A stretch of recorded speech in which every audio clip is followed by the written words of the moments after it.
Kak Sunarti Said dan Bapak. Mau suasana dulu. Ayo.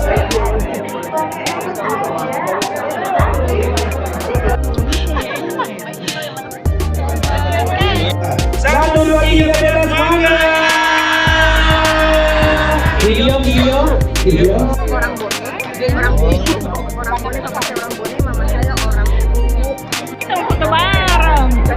Foto dengan semua yang hadir ya, kita memfoto rombongan dulu. Kami persilakan buat seluruh pemain. Kami dari pemerintah Kota Makassar melalui Dinas Pariwisata Kota Makassar mengapresiasi Timur Pictures dengan 786 Entertainment yang telah membuat film Apache ini, dan ini salah satu film yang sangat mengangkat budaya Bugis Makassar, dan kita sebagai warga Kota Makassar dan sisi selatan dan diaspora Sulsel itu harus nonton film ini.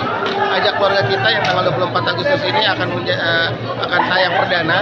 Terus kemudian kami dari pemerintah juga mengapresiasi karena adanya kolaborasi antar subsektor ekonomi kreatif, bukan hanya tentang film tadi, kita juga berbicara tentang fashion, terus kemudian berbicara tentang musik karena ada juga grup musik dari Makassar, Natinson, yang gabung di dalam film tersebut, sehingga ini memperkuat ekonomi kreatif di Kota Makassar bahwa industrinya sangat berkembang dari berbagai sektor, terkhusus dari film tadi.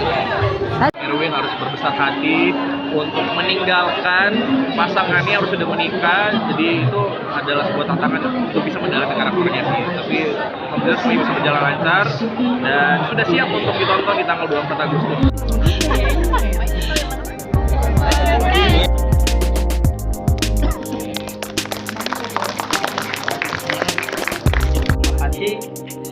Kemudian juga ada Bapak dan Ibu eksekutif produser Kak Sunarti Said dan